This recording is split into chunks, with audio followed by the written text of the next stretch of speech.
Tenemos mucho que celebrar. En la mañana yo celebré que padre estaba el clima medio otoñal. Ya para ahorita, como a estas horas, ya medio se desbarató. Ya se sintió el calor. Pero bueno, Dios quiera que pronto entre el fresquecito, ¿no? Nada que ver. Quiero que hagamos esto. Quiero leer un suceso bíblico y quiero que lo desarrollemos por partes y veamos cada parte de esta narrativa bíblica y que juntos podamos ver lo que Dios quiere hablarnos. Es un suceso de Jesús con sus discípulos y probablemente usted ya está familiarizado con esta escena de la Biblia, pero como quiera vamos a leerla para ver qué es lo que Dios tiene para decirnos. Los pasajes se encuentran en Marcos capítulo 4 y vamos a leer del 35 en adelante. También están en pantalla los versículos y dicen lo siguiente: al atardecer Jesús dijo, diga conmigo, Jesús dijo, dice la Biblia, lo siguiente a sus discípulos: crucemos al otro lado del lago. Y quiero notar que esta historia, estas circunstancias que estamos por leer, inician dándole hincapié a que Jesús dio una palabra. Pudiéramos haber dicho, y de repente se subieron a una barca. Pudiera la Biblia decir, se encontraron en el océano de repente, pero Marcos, inspirado por el Espíritu Santo y guiado por el Espíritu Santo, hace hincapié en que todo inicia en palabras de Jesús, en una instrucción, en una guianza de Jesús. Jesús dijo que algo iban a hacer y que algo iba a suceder. Vamos a subirnos y vamos a cruzar al otro lado del lago. Entonces empezamos una historia partiendo de la palabra de Jesús. Y dice lo siguiente, Marcos 4:37. Pronto, ahora diga conmigo, pronto, se desató una tormenta feroz y las olas violentas entraban en la barca, la cual empezó a llenarse de agua. Y yo leo esta historia y se me hace bien raro, porque a mí me dijeron que seguir a Jesús y que Jesús estar en la barca me prometía un mundo de caramelos, donde todo suena mejor. Las estrellas piñatas son. Estaba tratando de acordarme de la letra. A mí me dijeron que seguir a Jesús, todo bien, que todo iba a ser un mundo de caramelos, que todo iba a ser perfecto, que yo iba a llegar a la iglesia y hasta los mejores estacionamientos me iban a tocar de mí. Qué raro, en Central no me pasa. Hasta batallo para estacionarme. Ténganos paciencia, iglesia, estamos orando y abriendo mares por ustedes.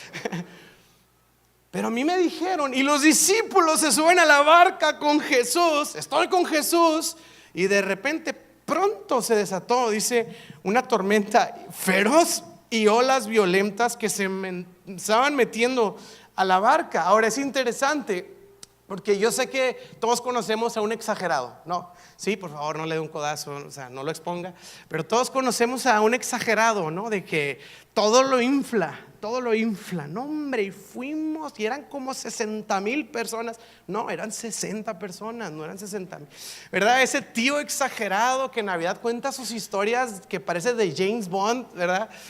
Y pues sí, a veces es difícil escuchar exageración, pero quiero decir que en la Biblia no aplica, ¿ok? Cuando alguien dice que era violento y feroz la tempestad, no está exagerando Marcos, está siendo guiado por el Espíritu Santo, de tal manera que debemos de dimensionarlo en la proporción de lo que está diciendo. Era una tormenta violenta y feroz, era algo terrible lo que ellos estaban viviendo. Ahora, ¿qué pasa con los discípulos? Marcos 4:38. Jesús estaba dormido en la parte posterior de la barca, con la cabeza recostada en una almohada, y los discípulos lo despertaron. Ahora, yo nunca he conocido a alguien más valiente que estos discípulos.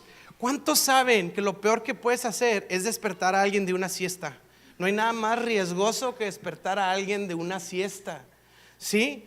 ¿Verdad? Es como que duérmete, mi amor, yo me encargo. Y se duerme y mi amor, ¿dónde estaba la...? Y es como, bro, ¿para qué me dices que me duerma? He visto en videos. Y yo me acuerdo cuando estaba en secundaria, esas siestecitas de la tarde después de la secundaria, que luego te despertaran tus papás para que te pudieras dormir en la noche. A mí me daban arranques de ira de ¿por qué me despierto? ¿Verdad? No me despierten. Y estos se atreven a despertar al Mesías de una siesta. Antes no los consume el fuego consumidor de Dios, la ira de Dios, ¿no? Y despiertan a Jesús gritando. Todavía nosotros cuando despertamos a nuestros hijos es como, mi amor, chiquita, despiértate, ¿verdad? Así como que vocecita. No, ellos le despertaron gritando a Jesús. Y dice la Biblia, versículo que estábamos leyendo, versículo 38, que Jesús estaba dormido y los discípulos lo despertaron. Maestro, ¿no te importa que nos ahoguemos? Gritaron, dice la Biblia. Cuando Jesús se despertó, golpeó a sus discípulos, no se crea, pero así me lo imagino yo. Reprendió al viento y dijo a las olas, y llama la atención esta palabra, fíjese bien, silencio. Silencio. Y luego complementa, cálmense. Pero me llama la atención silencio, porque ¿a quién le dices silencio? A alguien que está hablando, a una persona. Silencio, ya. Horacio, ya. Silencio. Pero hablarle a algo y decirle silencio llama la atención. Y ahorita voy a decir algo que viene a mi mente cuando leo esto. Y dice, y de repente el viento se detuvo y hubo una gran calma. Entonces la teoría es que ya que se calmó el viento, los discípulos ¿cómo deben de estar ahora? En calma, ya la libramos. Pero mire cómo continúa la Biblia, Marcos 4:40. Luego Jesús les preguntó, ¿por qué tienen miedo? ¿Todavía no tienen fe? Versículo 41. Y ahora los discípulos, que deberían estar en calma, dice, estaban completamente aterrados. ¿Quién es este hombre?, se preguntaban unos a otros.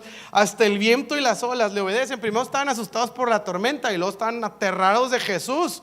¿Quién es este que el mar se le cuadra? Entonces, total, los discípulos nunca estuvieron tranquilos, ¿ok? Pero lo que nos presenta esta historia es algo muy interesante. Una sola circunstancia, una tormenta en medio del océano, del mar. Una tormenta, ¿ok? Es una circunstancia. Pero luego, dos diferentes experiencias de la misma circunstancia. ¿Qué quiero decir con esto? Vuelvo a leer Marcos 4:38. La Biblia dice que en medio de una tormenta feroz y violenta, Marcos 4:38 dice, Jesús estaba dormido en la parte posterior con la cabeza en la almohada y los discípulos estaban gritando, maestro. Entonces tenemos una misma circunstancia, dos reacciones diferentes. Una persona está en paz, en calma, a gusto durmiendo, y las otras personas están gritando por su vida en la misma circunstancia. Están llenos de miedo, dice la Biblia. Ahora, hablando de ansiedad, la definición de la RAE dice que la ansiedad es sentimiento o estado de ánimo causado por algo que te inquieta, aflige o atemoriza. Sí, la ansiedad compone esta parte del miedo, ¿verdad? Miedo lleva parte en este tema. Así que los discípulos estaban atemorizados, estaban ansiosos, estaban pasando por un momento de ansiedad porque ellos sentían que iban a morir. Pero al mismo tiempo está nuestro Señor Jesucristo súper tranquilo y súper en calma, tomando una siesta. ¿Por qué sucede que una misma circunstancia puede producir dos diferentes experiencias? ¿Alguien sabe de lo que estoy hablando? ¿Alguna vez te ha tocado, por ejemplo, vas a un restaurante con amigos y sales y es la mejor experiencia para ti, pero tus amigos odiaron el restaurante?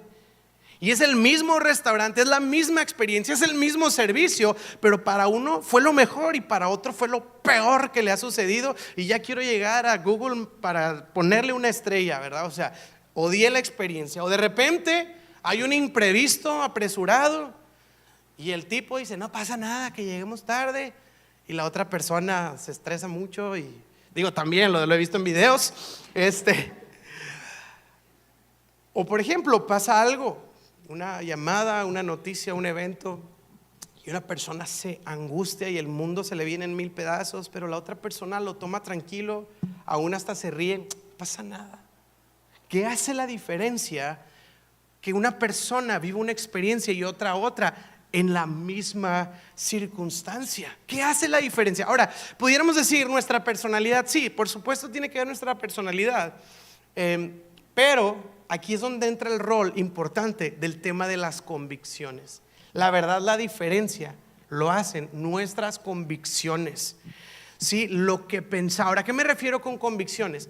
Lo que hemos escuchado y hemos abrazado como verdad. Eso son nuestras convicciones. Y las convicciones literalmente tienen la capacidad completa de cambiar cómo transitamos la vida, Te voy a poner un ejemplo quizá muy tonto, pero no sé, no podía pensar en otro. Hace 7 días, domingo en la noche, estábamos mi esposa y yo a punto de irnos a dormir, ya luz apagada, ya así acostados, ojos cerrados, y me empieza a dar un ataque de risa. Algunos saben de cuáles, ¿verdad? O sea, de esos que yo quería ya dormirme, pero no podía contener la risa, y luego quería guardar silencio para que Andrea se durmiera, pero de verdad no podía contener, una cosa exagerada la risa que me dio. Entonces, eventualmente, pues ya después de la media hora que me estaba riendo, Andrea, de que, ¿qué pues? O sea, ¿qué? Porque obviamente yo ya no me podía dormir, ya estaba bien agitado, pero pues también ya no podía dejar dormir a Andrea porque estaba bien como con la incertidumbre de que se está riendo este loco, ¿no? Entonces Andrea me dice, ¿de qué te ríes? Y yo le digo, de nada, es una tontería. Y luego me seguía riendo, no, ya dime de qué te ríes. Y yo, nada, es una tontería, es una estupidez. Y Andrea me dice, ya dime, ya me dejaste con la duda. Y ya sabes, de esas cosas que se ríen los pastores, le digo, no, nada, es cosa de fantasmas y endemoniados. Esas cosas chistosas de la vida, ¿no? En serio, entonces le digo a Andrea, no, es que es algo que vi de unos fantasmas y unos endemoniados, ¿no? Pero yo traía mucha risa. Y Andrea me dice, pero ¿qué de fantasmas y endemoniados? Entonces le empiezo a contar, yo riéndome, no, es que hay el fantasma y el endemoniado, esas cosas, ¿no? Casuales. Y le estoy platicando a Andrea y no le da risa. Y le digo, bueno, ya lo saqué, ya me puedo dormir. Y Andrea me da una palmada así en la espalda como, ay, mijito, ya, todo bien, todo bien. Y yo ya me voy a dormir, literal logré liberarme de esa risa que tenía contenida. Y luego abro los ojos y digo, oye amor, tú me diste una palmada en la espalda, ¿verdad? Y Andrea me dice, ¿cuál palmada? No se crea, no se crea. Y Andrea se ataca de la risa, ándele. Y yo, no, nomás checando. Ay, le digo, no, porque le digo a Andrea, imagínate que me digas, no, yo no te toqué la espalda, yo sí sentí la. Y Andrea, ya, ¿para qué sigues hablando de esas cosas? O sea, y de repente la plática se puso así, ¿verdad? Así. Y de la nada, en el radiecito que tenemos del cuarto de los niños, se escucha Aria, papi, puedes venir al cuarto. ¡La niña! ¿Verdad? O sea, y Andrea, ándele, pues va usted, o sea, pásele al oscurito tú solo. Y ahí voy, como buen pastor, ¿verdad? Agarré mi Biblia, abrí la puerta del cuarto de mis hijos, aventé la Biblia y cerré la puerta. Dije, de ahí no sale nadie. No se crean. Y ya, pero es bien interesante cómo un momento que era risa, ¿verdad? Yo estaba risa y risa y risa. A los 5 minutos terminó siendo algo que hasta estaba generando una especie de miedillo, ¿verdad? De reírme, pues ya no dio risa después, ¿verdad? Y luego me fui a dormir y le seguía dando vueltas de que imagínate que Andrea no me hubiera tocado la espalda. O sea, y ya me andaba dando miedo. Sí, y es bien interesante porque ¿qué cambió de la risa al miedillo tonto ese? ¿Qué cambió? La conversación y lo que sabemos de esos temas, ¿verdad? Yo lo saqué a tema y empecé a platicar de fantasmas y demonios, que bueno, es lo mismo. Y empecé a hablar de eso. Y pues obviamente, a lo mejor nada más hice el comentario, cerré los ojos, pero nuestra mente pues siguió explorando todo lo que sabemos de eso. Por ejemplo, todos sabemos que a las 3:33 de la mañana, nada se cree. Es broma. Pero sí me explico, pues se te empiezan a venir las películas y las leyendas y la otra que no encuentra a los hijos. Y pues se hace cuenta que se te viene todo eso a la mente y pues ya no da risa, ¿verdad? De repente ya no da risa.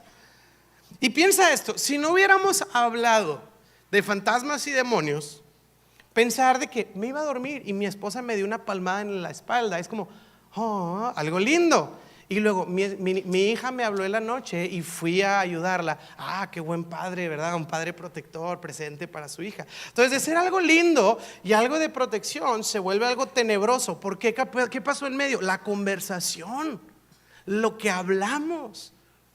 Eso cambió totalmente la experiencia, digo, y es un tema así a lo mejor muy tonto, pero es las conversaciones, la información que recibimos y todo aquello que se vuelve nuestro conocimiento acerca de las cosas. Y eso, mis amigos, es lo que forma nuestras convicciones. Ahora, fíjense bien esto, nosotros creemos que las cosas producen en nosotros lo que sentimos o cómo lo vivimos. Te lo voy a poner a qué me refiero. Viví la tormenta y me sentí ansioso. Viví el problema y me sentí estresado. Me dijeron la noticia y me sentí angustiado. Y lo vemos como una ecuación de A te lleva a B. Pongo ahí una pantalla, no tengo una imagen. Lo vemos realmente así. El conocimiento, si me ayudan ahí con la circunstancia, define lo que siento. Me dio una mala noticia, me hizo sentir así.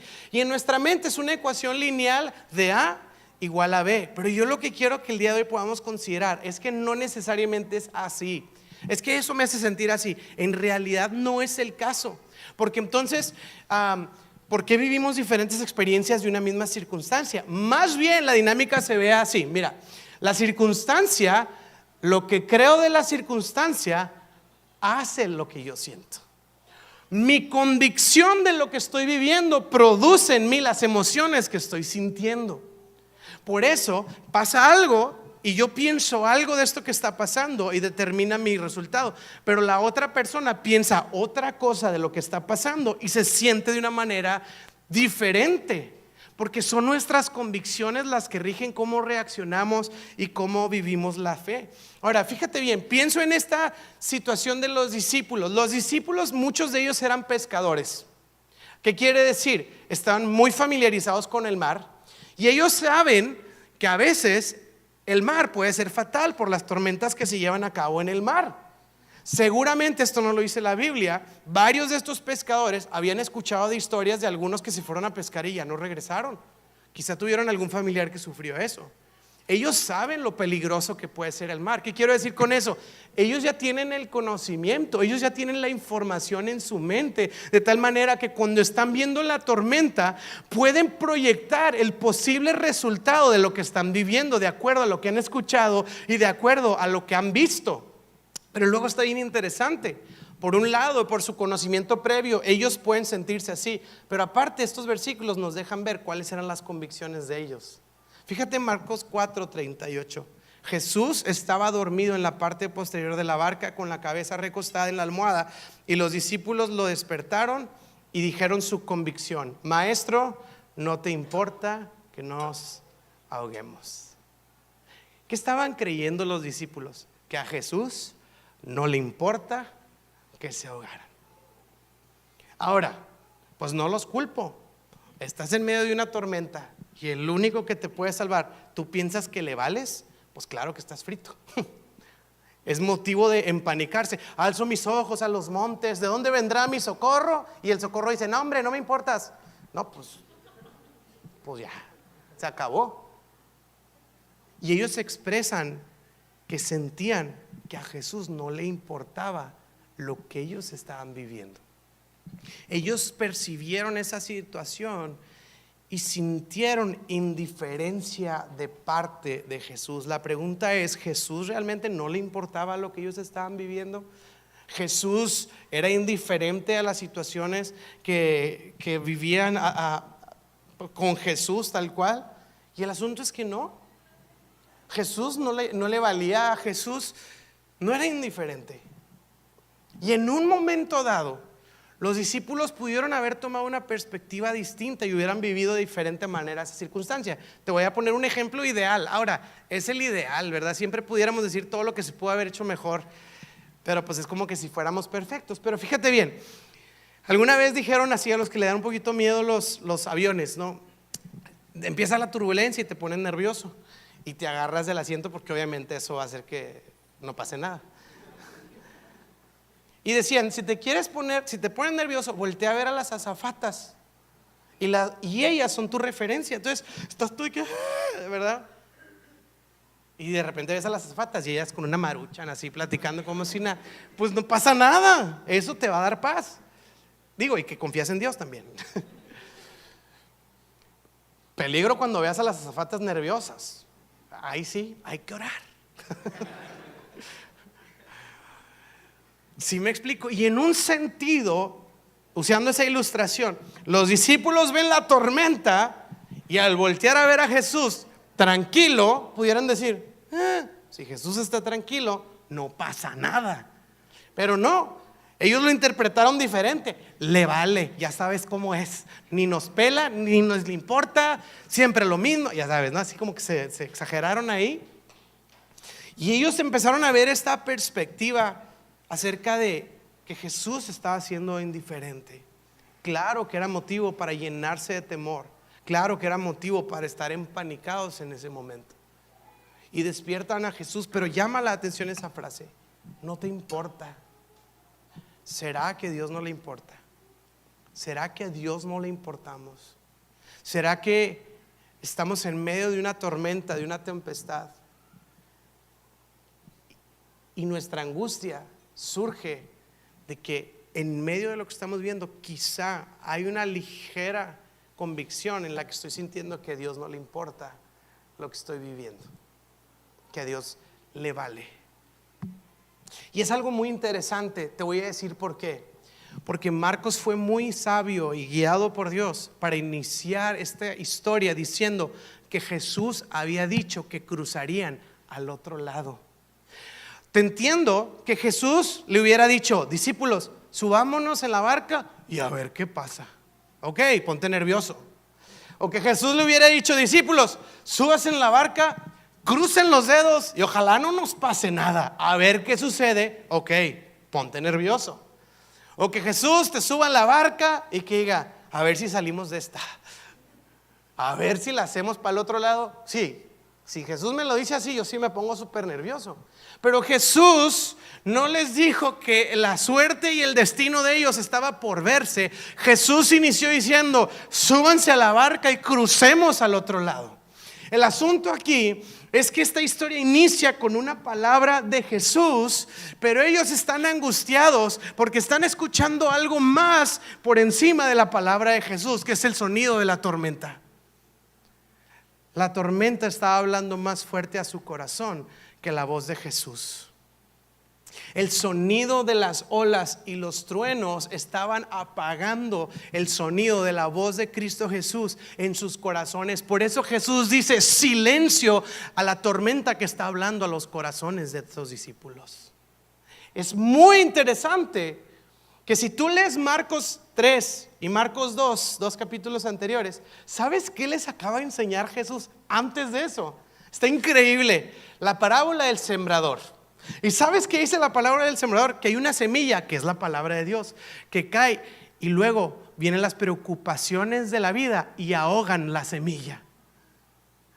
3 horitos después ellos acaban de escuchar que las preocupaciones de la vida pueden ahogar la palabra de Dios, y después los discípulos están en un momento literal de agua. ¿Y sabes qué está haciendo el agua? Ahogando la palabra de Jesús en sus corazones.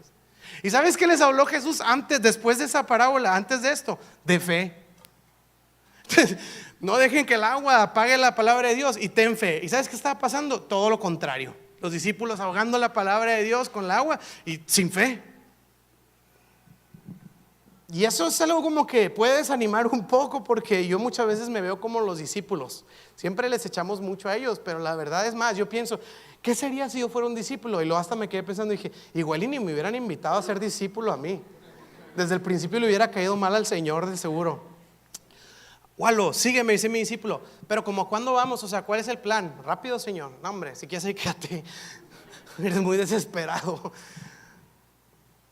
Les echamos a ellos, pero ¿sabes qué me enternece y me llena de esperanza? Que a pesar de que Jesús les acaba de decir: no dejen que nada ahogue mi palabra y tengan fe, ellos estaban ahogando y no estaban teniendo fe.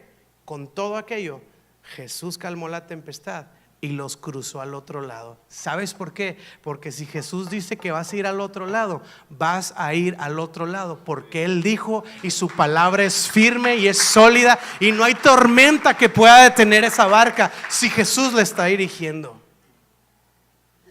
Si Jesús le está dirigiendo. Quiero darte un ejemplo práctico de cómo funcionan las convicciones. Esto lo leí en un libro hace mucho. Ejemplo A: está un señor regando su jardín y sale una serpiente. El señor se asusta, se llena de pánico: a la torre, me voy a morir, y se mete a su casa corriendo. Me iba a morir. Ok, ejemplo A. Ejemplo B: está un señor igual regando su jardín y salió una serpiente. Pero ¿qué creen? Este señor acaba de ver un documental de National Geographic de serpientes. Y este señor ve la serpiente y la identifica porque salió en el documental. Y la serpiente que salió no es venenosa, de hecho es buena porque ahuyenta roedores. Entonces, como este señor sabe que esta serpiente no pasa nada y hasta sale mejor para limpiar tu jardín, el señor dice: qué padre, está esta serpiente ayudándome a tener un mejor jardín, y sigue regando sin problema. Es una misma circunstancia, dos personas. ¿Qué hizo la diferencia? Lo que uno no sabe y lo que otro sí sabe. Necesitamos llenar nuestras convicciones de las palabras de Jesús. Es en lo único en lo que podemos anclarnos y tener esperanza, en lo que Cristo ha dicho acerca de nuestra vida y de nuestra realidad. Y si Jesús me dijo que Él me va a cruzar al otro lado entre tormentas y relámpagos y fuego y lo que sea, Isaías se cumple. Aunque pases por los ríos y aguas profundas y aún por el fuego, no te quemarás y no te ahogarás, porque yo estoy contigo y soy tu Salvador, dice el Señor. Esa es su promesa.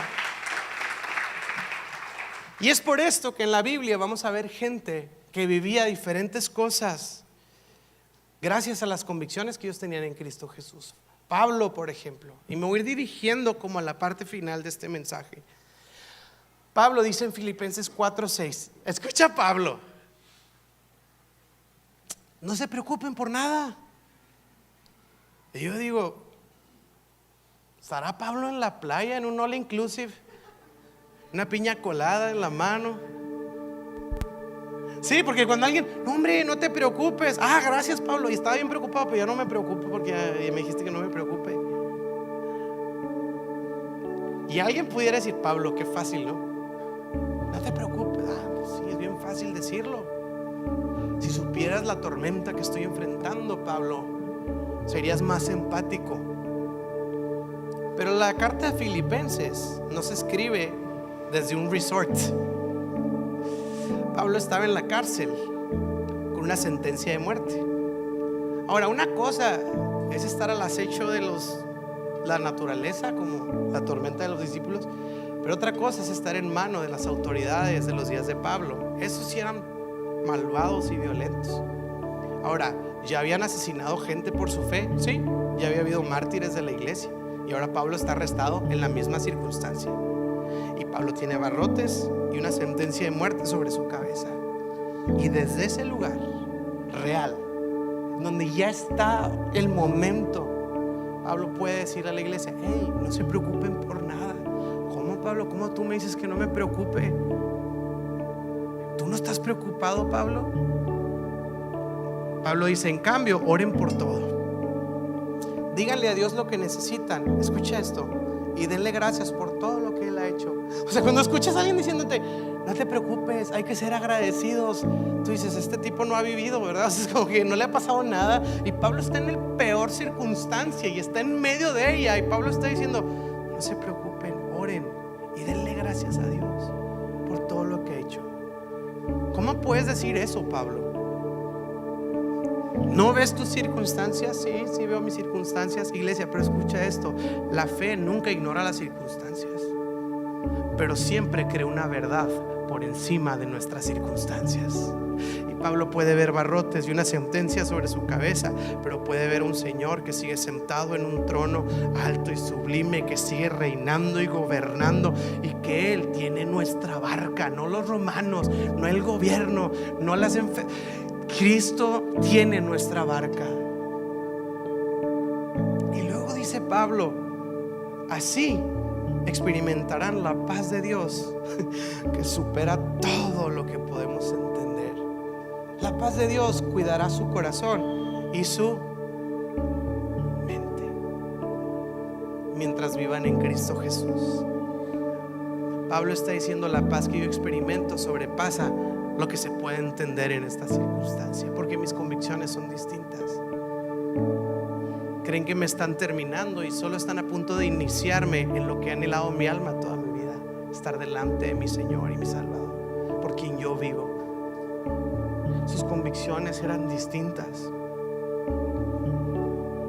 Pudiéramos decir: es que Pablo, pero eres prisionero y vas a morir. Pablo pudiera decir, pero yo soy libre y tengo la vida, y esa nadie me la puede quitar. Son las convicciones. Quizá debemos prestar atención que lo que nos aflige no es lo que vivimos, es lo que creemos de lo que estamos viviendo lo que nos aflige. Un buen ejercicio es empezar a reconsiderar nuestras convicciones y dejar que sea la palabra de Dios la que sea nuestra verdad y lo que nos dirige y lo que nos sustenta. Pienso este versículo del apóstol Pedro que ahorita vamos a leer. Pues el apóstol era de los que andaba gritando: pues te vale, Señor, que me ahogue. Años después Pedro escribe a la iglesia, primera de Pedro 5:7, y dice Pedro: pongan todas sus preocupaciones y ansiedades en las manos de Dios, porque Él cuida de ustedes. Y no lo dice la Biblia, pero puedo imaginarme a Pedro diciendo: pongan en Él todas sus preocupaciones y ansiedades en las manos de Dios, porque Él cuida de ustedes. Me acuerdo cuando yo estaba preocupado y ansioso en medio de la tormenta del mar, y yo pensaba que me iba a morir y que me iba a ahogar, pero Él cumplió su palabra y me cruzó al otro lado. Él me cuidó en medio de las aguas profundas de la tempestad. Y ahora Pedro puede decir a la iglesia: no, hombre, de verdad, Él los va a cuidar, no se preocupen. Me apasiona tanto ver esto. Y sabes, la realidad es esta: nuestra ansiedad, nuestros temores pueden hacer dos cosas, una de dos: o nos hacen correr de Dios o nos hacen correr a Dios. Y hay una idea bien rara que algunos piensan, no sé si en las iglesias se ha metido esta idea o qué, pero que tienes que llegar bien con Dios. Así como que no, primero voy a arreglar mis asuntos para poder acercarme a Dios. Jamás te vas a acercar a Dios, jamás, porque el Señor quiere arreglarnos. Él es el único que puede. Buena suerte intentando arreglar nuestra vida sin el único que puede arreglar nuestra vida. Y sabes, yo pienso esto: a veces quizá el día de hoy vienes derrotado, deprimido, quizá vienes ansioso, emproblemado, emproblemada, angustiado, agobiada. Pero angústiate, deprímete, derrótate de la mano de Cristo Jesús.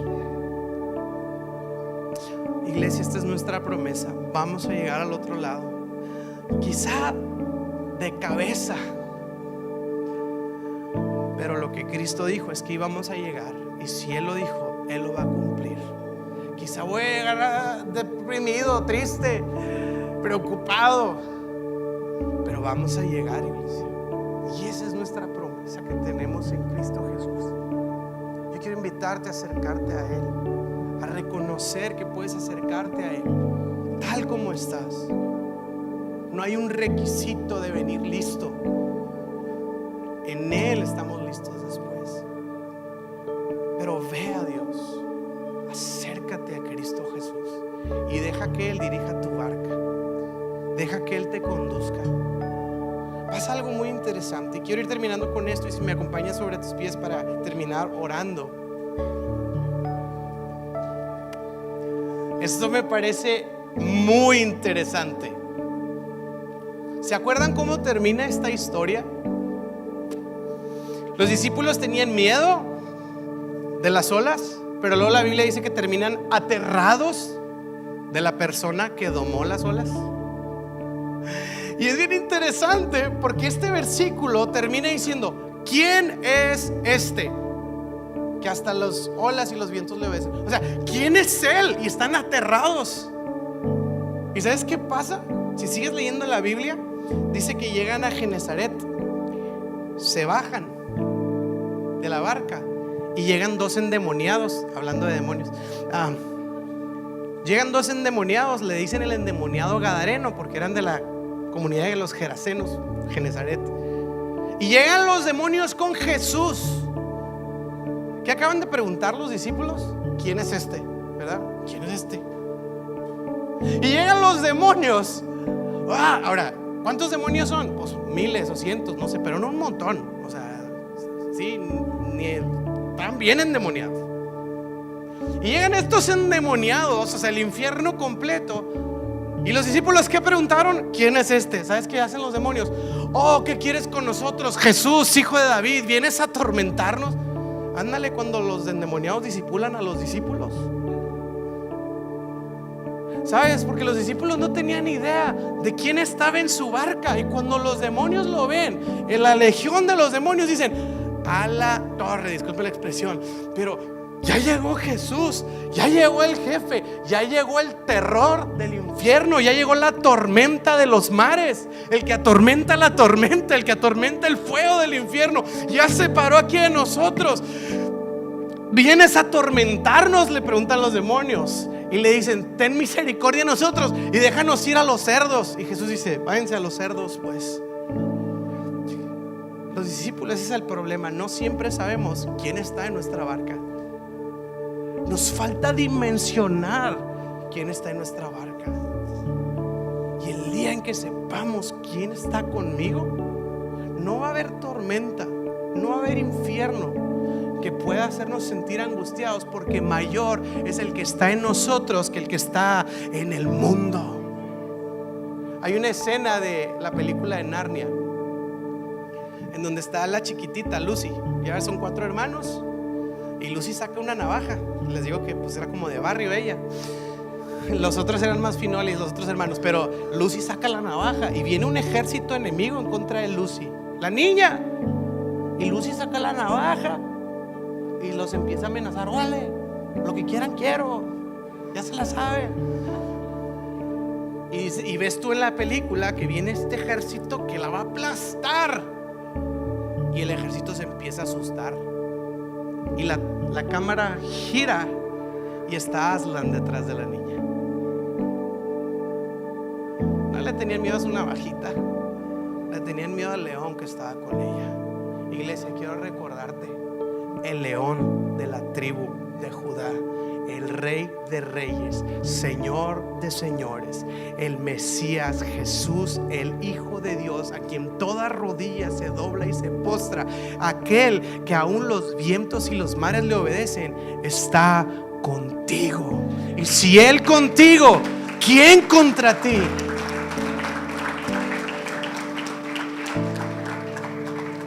No tenemos idea de quién está en nuestra barca,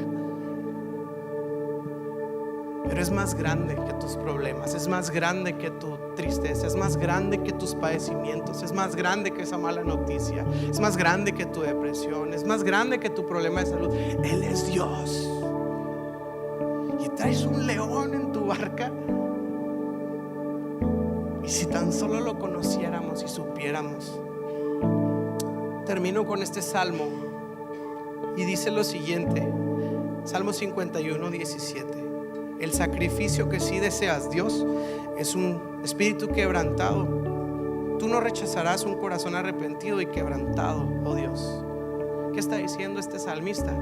Que Dios nos recibe rotos, y que en tu quebranto, en tu tristeza, aún en tu arrepentimiento por las cosas malas que has hecho, aquí dice, no lo digo yo, que el Señor nunca rechazará un corazón que llega quebrado a su presencia.